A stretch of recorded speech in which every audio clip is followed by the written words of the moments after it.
18 years ago, two young men made news when they found a skull on the bank of the Columbia River near Kennewick, Washington.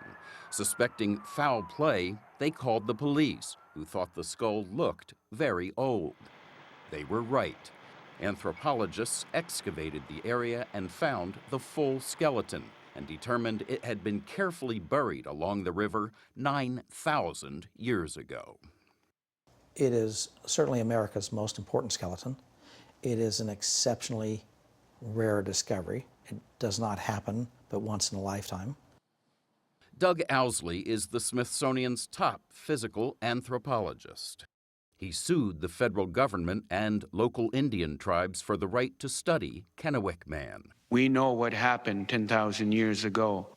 The tribes believe the bones are ancestral and should be reburied, but the courts found that the remains had little genetic connection to present-day Indians and ruled in favor of science. After years of work, Owsley and a team of scientists are publishing Kennewick Man's biography. Most people are not aware of the wealth of information that can come from human remains. He was 5'7", a muscular 163 pounds, and died when he was about 40 years old. His intelligence was comparable to that of present-day humans.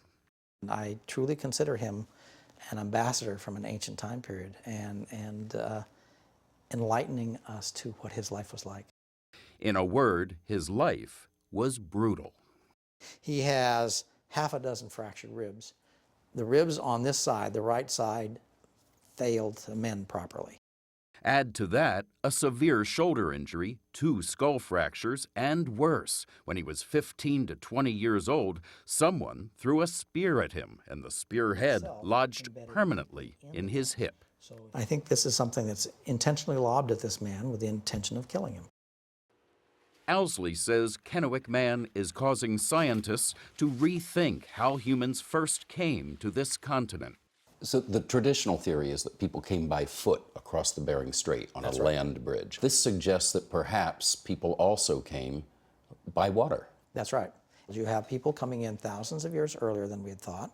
Boat use, they had boats, boat use coming into the New World much earlier, and that he is from these East Asian coastal populations. A life on the water is consistent with Kennewick Man's diet, as determined by the chemical signature discovered in his bones. We find that this man is heavily dependent on seals. From the indications, lots of salmon in his diet. This man is a marine mammal hunter. His teeth were worn down and showed no sign of cavities.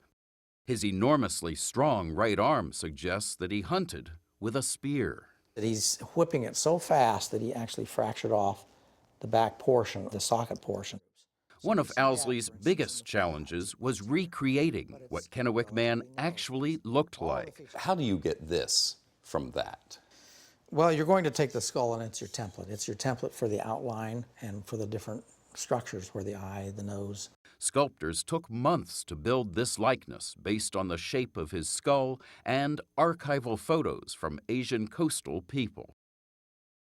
Native Americans are still fighting for the right to bury Kennewick Man, but the federal government is holding on to his remains until the dispute between the tribes and the scientists can be resolved. I feel that the skeleton is just beginning to talk to us, and we need to carry on that conversation. A conversation with a man who hasn't spoken a word in 9,000 years.